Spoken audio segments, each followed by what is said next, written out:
मुख्यमंत्र्यांकडे आलेला आहात, गणरायाचं दर्शन घेतलेलं आहे. गणरायाच्या दर्शनासोबत काही राजकीय चर्चा झालेल्या आहेत त्या मुख्यमंत्र्यांच्या. विधानसभा निवडणुका देखील आहे. अहो गणपती आहे, निदान एक दिवस तर सोडा राजकारण.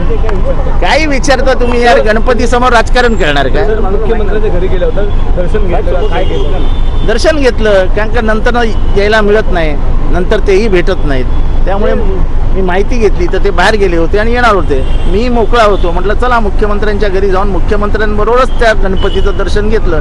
तसा योग आला.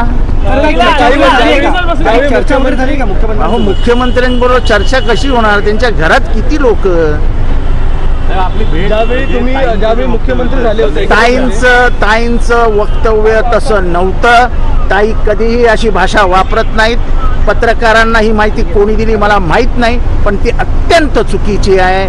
आमचं वैचारिक मतभेद आहेत आणि ते कायम राहतील. त्यामुळे असं शिंदेचे काय काय तुम्ही काय वापरले शब्द ते मला माहीत नाही, पण असं काही नाही आहे. ते असं तुम्ही तुमचे पत्रकार काहीतरी ते शोधून आणतात आणि ताईंच्या तोंडात टाकून देतात. ताईंना हे वाक्य पण माहीत नसेल हिंदीत असं वाक्य आहे.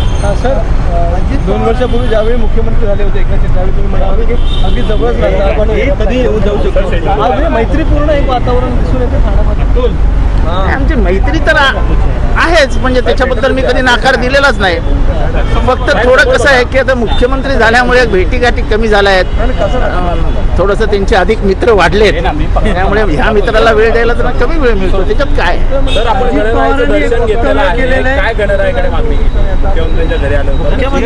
भेट झाली का? मला मुख्यमंत्री करा म्हणून बोललो गणरायाला. अजित पवारांनी एक वक्तव्य केलंय, घर सोडू नका मी चुकलोय म्हणून.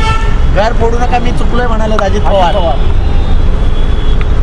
काल गडचिरोलीमध्ये त्यांनी एक वक्तव्य केले, त्याच्यामध्ये सांगितलंय की घर फोडू नका मी चुकलो आहे, अशा प्रकारचं. खोलवर झालेली जखमेचं व्रण जात नाही. खोलवर झालेल्या जखमेचा व्रण जात नाही.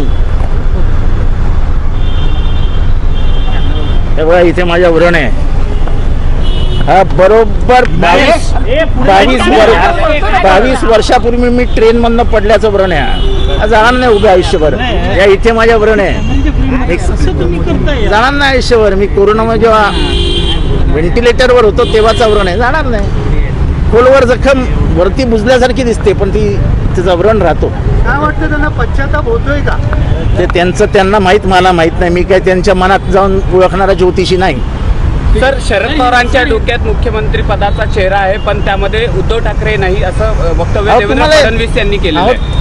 त्यांनी शरद पवारांच्या मनात काय त्यांच्या बायकोला नाही समजत. हे देवेंद्र साहेबांना कुठनं समजणार? अहो ते शरद पवार आहेत. 70 वर्षात त्यांच्या मनात काय उभ्या महाराष्ट्राला समजलं नाही. उभ्या महाराष्ट्राला त्यांच्या सौ प्रतिभा काकी यांना नाही समजत, देवेंद्रजींना समजणार. अहो ते शरद पवार आहेत. शरद पवार सर गणराय के मुख्यमंत्री के घर पे आए थे आप सर हिंदी